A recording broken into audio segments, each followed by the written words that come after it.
रैदास की कथा सुनी कि नहीं? जाति के चर्मकार थे रैदास, काशी में रहते थे।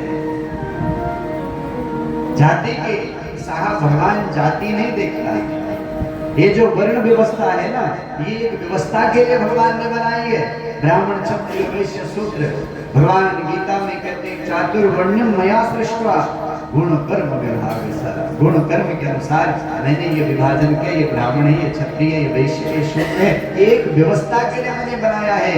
लोग कहते हैं ये छोटा है, ये बड़ा है। हमारे शास्त्रों ने किसी को नीच नहीं कहा, कहीं ऐसा शब्द का प्रयोग नहीं किया, बल्कि भक्त अपने को कहता है मौसम कौन कुटिल खल कामी। भगवान मेरे समान नीच कौन है, कुटिल कौन है, कामी कौन है। शास्त्र ने किसी को नीच नहीं कहा।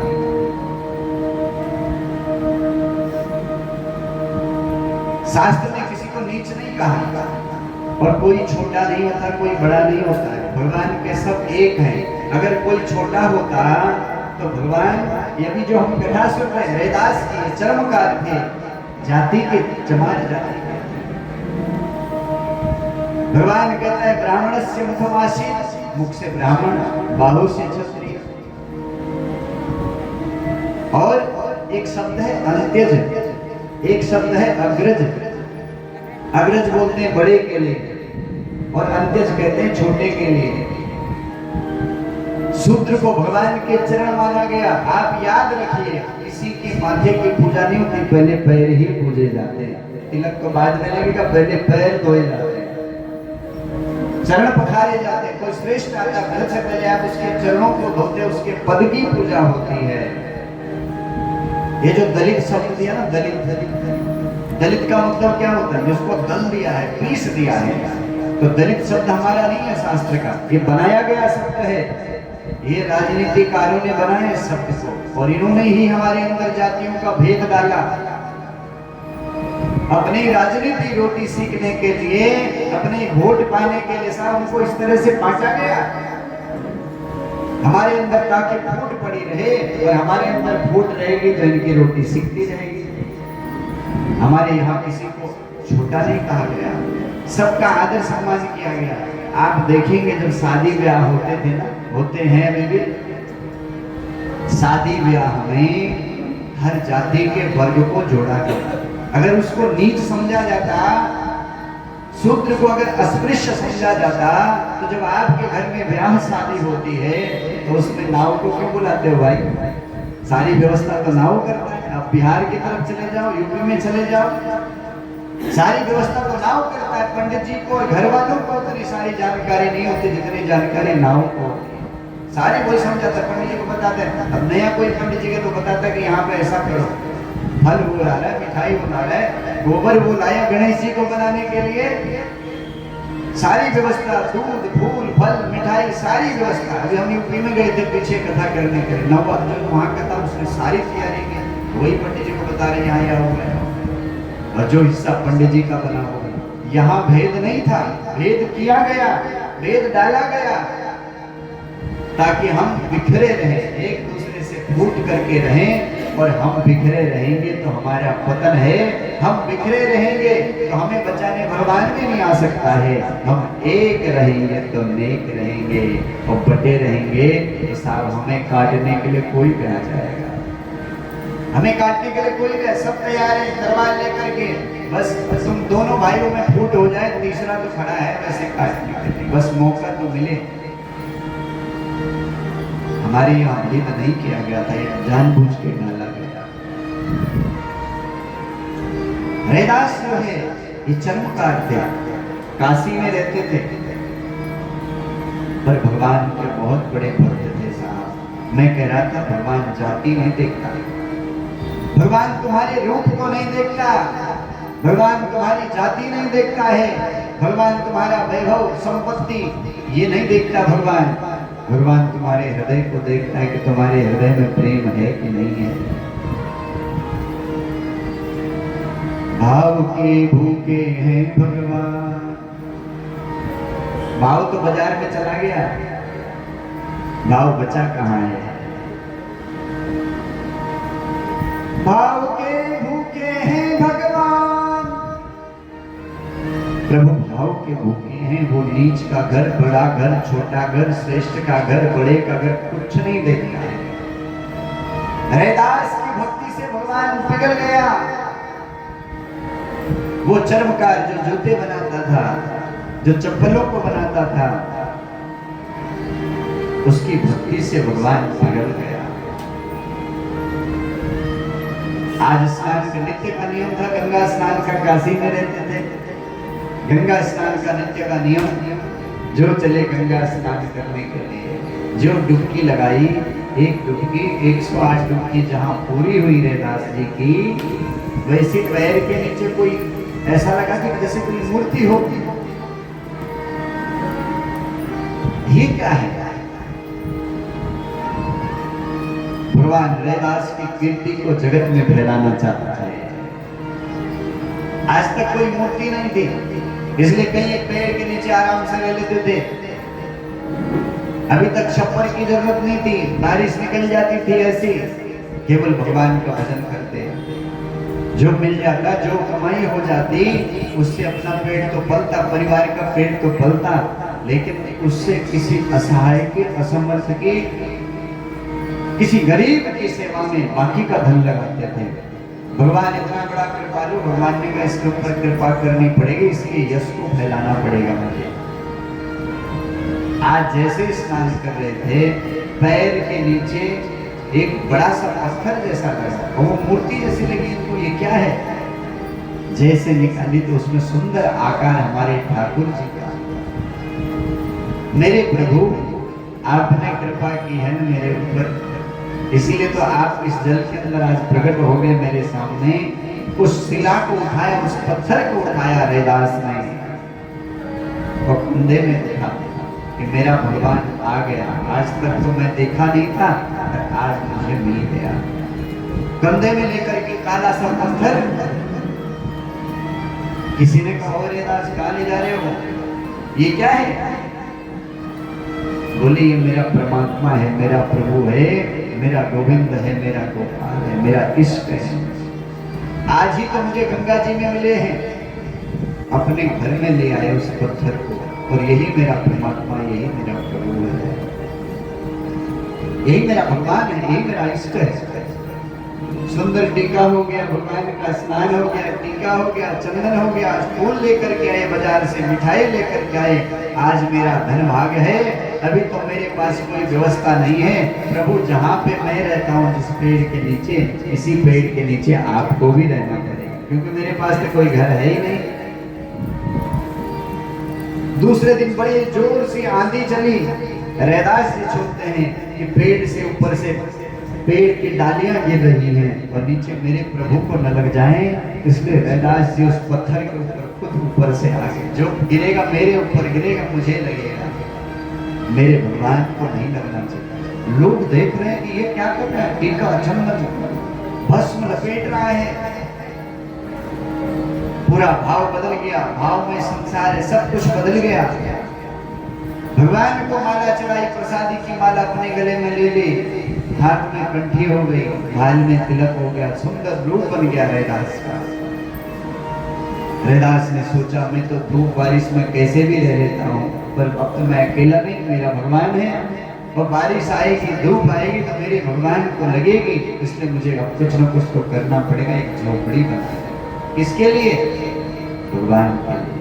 हम घर बनाते हैं, कितने करोड़ का? 5 करोड़ का घर है, इसका हमारा।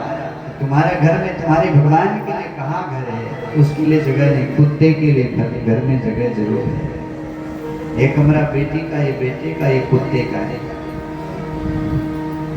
रैदास कहता अभी तक हमें जरूरत नहीं थी प्रभु घर की, पर अब मुझे लगता है कि मेरा भगवान यहाँ रहता है साथ में। बारिश आएगी, धूप आएगी, मेरे प्रभु को लगेगी, इसलिए उसने एक झोपड़ी बना दी सुंदर सी, और उस झोपड़ी को मंदिर कहता है। ये मेरे प्रभु का मंदिर है, उसी में रहता, मस्त प्रभु का भजन करता। टीका चंदन सुंदर लग गया और भगवान का नित्य पूजन करने लग गया।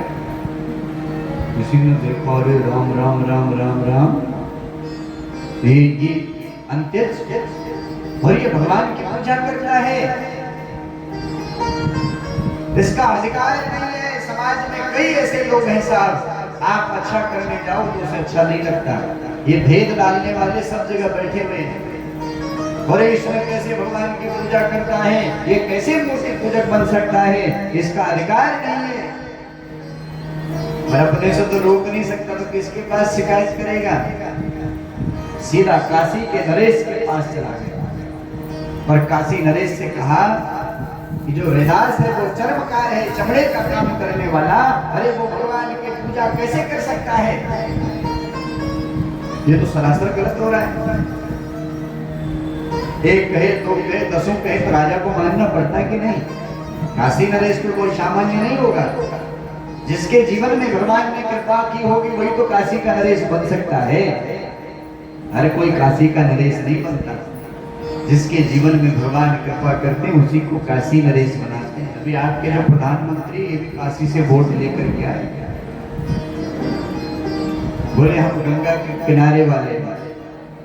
काशी नरेश वही बन सकता है जिसके जीवन में काशी के जो निवासी हैं वो कृपा करें। और काशी के निवासी कौन है? काशीवास किसको मिलता है? जो भगवान के शिव के सबसे अत्यधिक प्रिय हैं उन्हीं को काशीवास मिलता है। और काशी वालों ने जिसको चुन लिया तो उसका जय जय हो जाता है। काशी के नरेश के पास में सूचना मिली कि यहाँ के जो रैदास रहता है चर्मकार, वो भगवान का पूजा करता है। ये भेद पहले नहीं था, ये भेद बीच में बना।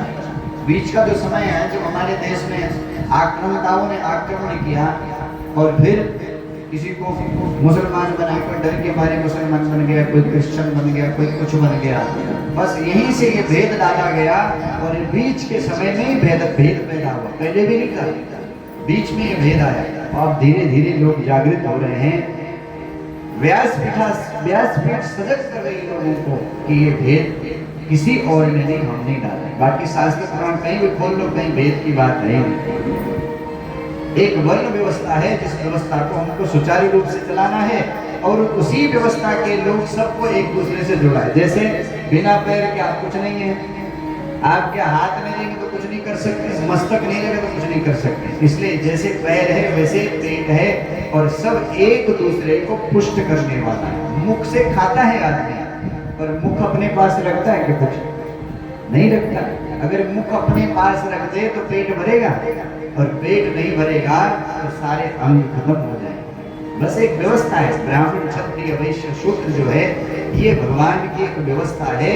जहाँ आपको जन्म मिला है, जिस जगह भी जन्म मिला है, बस वहीं से भगवान को भजना शुरू। हरि का भजे तो हरि का हो, हरि का भजे तो हरि का हो। सबने शिकायत की काशी नरेश के पास रैदास चर्मकार भगवान का पूजन करता है, तिलक कैसे लगा सकता है, ये माला जप कैसे कर सकता है। अब राजा सोचे, इतना धार्मिक राजा सोचे अगर इनकी बात ना मानूं तो ये विरोधी हो जाए, भाई मुझे तो बैलेंस करके चलना है। और इतना बड़ा भक्त भगवान का जो परम भक्त है रैदास, जितना और कोई नहीं कर सकता है, इतनी श्रेष्ठ सेवा वो भगवान की करता है। मैंने अगर भक्त के ऊपर कुछ दंड दे दिया तो भगवान मुझे नहीं छोड़ने वाले। विचार करते हैं काशी नरेश के क्या करूं। विचार सूझा कि रैदास से कहते हैं कि जो तुम्हारे भगवान तुमको मिले उनको लेकर के आओ यहाँ पे। और ब्राह्मणों को भी बुलाया गया, क्षत्रिय वैश्य शूद्र जो शिकायत करने वाले थे सब से सब बुलाए गए। रैदास को भी बुलाया गया तो तुम भी आओ। सामने एक सिंहासन लगाया गया, उस सिंहासन के ऊपर रैदास के जो पत्थर जो उन्होंने भगवान रखे थे, जिसको दुनिया कह रही थी कि पत्थर है, रैदास कहते थे मेरा भगवान है, उस मूर्ति को उस सिंहासन के ऊपर विराजमान सारे लोग बैठ गए। कहा भाई तुम लोग कहते हो कि इसको इसका अधिकार नहीं पूजा का, इसका निर्णय कौन करेगा? तुम कौन होते हो निर्णय करने वाले? निर्णय करने वाला वो भगवान है और इसका निर्णय भगवान को देना पड़ेगा आज। अगर भगवान को अपने भक्त में निष्ठा है तो रैदास की बातों को भगवान को मानना पड़ेगा। और अगर तुम लोगों के वचनों में भगवान को विश्वास है, अगर ये झूठा है, इसको इस चीज का अधिकार नहीं है, तो भैया इसका निर्णय भगवान को देना पड़ेगा, ये जो मूर्ति है इसको बताना पड़ेगा। काशी के नरेश ने कहा, ब्राह्मणों तुम्हारे पास वेद मंत्र हैं, तुम ब्राह्मण देवता हो, तुम पूजे जाते हो, तुम अपने वेद मंत्रों से भगवान को अपने पास बुलाओ। आज देखते हैं किसमें कितना बल है। अगर भगवान ये जो मूर्ति सामने विद्यमान है, अगर तुम्हारे पास चल के आ गई तो ये जो रैदास है ये सबसे माफी मांगेगा, और अगर तुम नहीं कर पाओ तो फिर इसको अवसर मिलेगा। और इस रैदास की निष्ठा अगर सच्ची होगी तो भगवान को इसके पास तक जाना पड़ेगा, नहीं तो इसको भी दंड देंगे। भाई इसको अधिकार नहीं इस चीज का, तो पर निर्णय कौन करेगा? तुम और हम निर्णय करने के लायक नहीं, हमारी औकात नहीं इसमें निर्णय देने की कि हम भगवान की पूजा कौन करे और कौन न करे, इसका निर्णय करने वाले हम और तुम कौन हो सकते हो? कहीं हमसे भगवान का अपराध न हो जाए, भगवान के परम भक्त का सारी सवाल गई। ऋग्वेद, यजुर्वेद, सामवेद, अथर्ववेद, एक एक करके जो चारों वेद के वेद पाठी ब्राह्मण इस सामने खड़े हो गए और वेद मंत्र उच्चारण होने लगे। वेद की ऋग्वेद की यजुर्वेद, सामगान होने लगा। पर भगवान की मूर्ति जगह से 10 की मसले में सब धर एकाग्र करके भगवान मूर्ति वहां से हटी नहीं। राजा ने कहा, भाई तुम्हारे काम हो गया, अब काम इस रैदास का है, अब इसका काम है। रैदास की आंखों में आंसू आ गए। रैदास से कह, रैदास तेरी भक्ति में शक्ति है तो बोल, बुला तो भगवान को, तेरे पास सामर्थ्य है तो तू भगवान को पुकार, और अगर तेरी सच्ची भक्ति होगी तो भगवान तेरे पास आएंगे, तो चिंता मत कर, तो अकेला मत समझ अपने को। काशी नरेश ने जब कहा तो सामने रैदास बैठा हुआ है, आंखों में आंसू है।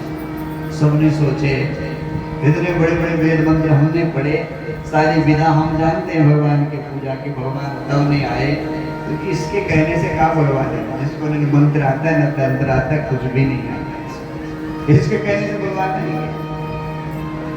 रैदास सामने बैठे बैठे आंखों में उससे पूरित नयनों से झर झर झर नेत्र बहे कि प्रेम लग्यो परमेश्वर सो, तब भूल गयो शिविरो घरवारा, जून मत फिरे जित ही चित, नेक रही न शरीर संभारा। भूल गए रैदास में कहाँ बैठा हूँ, वो तो ये सोचते हैं कि मेरा भगवान मेरी तरफ चला आ रहा है, पर हृदय का भाव उठा, हे प्रभु न मुझे मंत्र आता है, न मुझे तंत्र आता है, न जप आता है, न भजन आता है, मुझे कुछ भी नहीं आता है। हमने तो ये सुना है कि आप कृपा में, आप करुणा में है, आपकी करुणा बरसती है प्रभु, मुझे किसी को छोटा नहीं दिखाना, किसी को बड़ा नहीं दिखाना है प्रभु, मेरी परीक्षा की घड़ी है, आप बड़े कृपालु हैं, आप गजेंद्र की रक्षा करने के लिए आए, आपने द्रौपदी का चीर बनाया प्रभु, आप सबरी के आश्रम तक चले गए, तो क्या आज मेरे पास तक नहीं आओगे मेरे प्रभु? जो आज प्रकार करुण प्रकार जो लगाई है भक्त ने, आज रैदास ने जो प्रकार लगाई, तो जो सिंहासन था वो सिंहासन डोलने लगा, सिंहासन डोलने लगा। रैदास कहता है प्रभु आप मेरे माँ हो, आप मेरे पिता हो, आप मेरे सर्वस्व हो, आपके अलावा मेरा कौन है? अगर मैं नीच हूं, अगर मैं ऊंच हूं, तो हूं तो आपका, क्या मैं आपकी पूजा नहीं कर सकता मेरे प्रभु? क्या मैं आपका भजन का अधिकारी नहीं है? हमने तो सुना है कि आपके नाम मात्र लेने से जीव के पाप खत्म हो जाते हैं, मैं तो आपके शरणागत हूं प्रभु, मेरे ऊपर कृपा नहीं करोगे? जो आप पुकार लगाई तो पूरा सिंहासन भगवान को सरकने लगा, बीच में रास्ता बनाया था, धीरे धीरे सिंहासन सरकते सरकते सरकते रैदास के पास में पहुंच गया, और रैदास की तो आंखें बंद है, आंखों से केवल झरझर झरझर अश्रु बह रहे हैं। रैदास के पास तक वो सिंहासन पहुंच गया, रैदास नेत्र बंद से जर्जर केवल जल बह रहा है और सारे जितने सभा में बैठे तो सबके सब देख रहे हैं कि ये सब क्या हो रहा है। हरिदास के बिल्कुल पास में भगवान का वो सिंहासन पहुंच गया और हरिदास के नेत्र नहीं खुले, केवल आंखों से अश्रु बह रहे हैं और प्रभु को पुकार रहे हैं। तो प्रभु को उस सिंहासन से कूदना पड़ा, जो मूर्ति सिंहासन के ऊपर थी वो सीधा जाकर के हरिदास के गले लग गई। बोलो कृष्ण कन्हैया। हरिदास को भगवान ने अंदर से लगा लिया। सारी सभा में जय जयकार हो गई हरिदास की। और सच कहें भगवान ने जो सारी लीला की ये हरिदास की कीर्ति को फैलाने के लिए। कौन नहीं जानता आज हरिदास को? भगवान आपकी जाति नहीं देखता है, भगवान आपका रूप नहीं देखता है। ऐसे मत समझ लेना जिनके पास पैसे हैं इनको ही भगवान मिलते हैं, और ऐसा मत समझ लेना कि लाल पीला कपड़ा धारण कर लेंगे तभी भगवान मिलते हैं। वो तो माँ यशोदा के प्रेम में आकर के यशोदा के अंत में आ जाता है।